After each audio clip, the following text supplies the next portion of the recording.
If you've been watching coverage of the massive Chilean earthquake, you've no doubt seen this picture.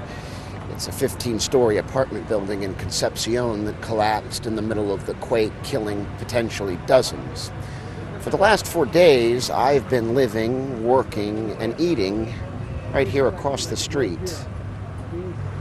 We arrived here on Monday after an 8+ hour drive from Santiago.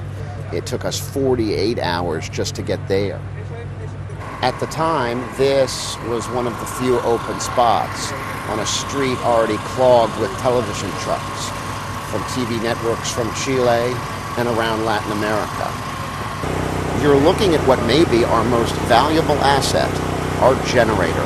There's been no power here, obviously, since the quake.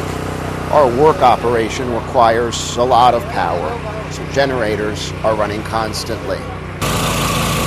In fact, the constant hum of generators can be heard all up and down this street from dawn until well after dusk. On more than one night, I've fallen asleep to this hum.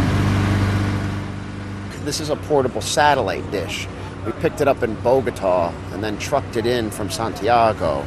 We're getting a lot of use out of it. It's one of the only satellite dishes in Concepcion that's available for all international broadcasters to use.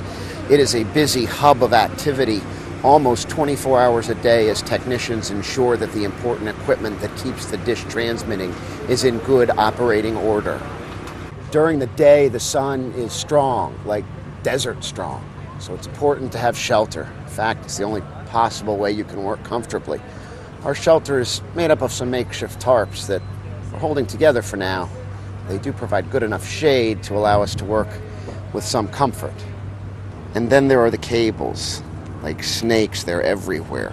Cables to move power, cables to transmit video, audio, the internet. Everything you can possibly imagine goes through these wires from one place to another to another. We also work side by side with the rescue crews who are working in the remains of this massive building. When we first got here, there were hopes that perhaps they would find some people inside here still alive. That is almost certainly not going to happen now. For days I've been wondering about this briefcase. When I first got here, I thought maybe it was something a journalist had left on the sidewalk after doing a report for television or interviewing somebody. Over time, it never moved, and it became clear to me exactly what it was, the belongings of someone who used to live here.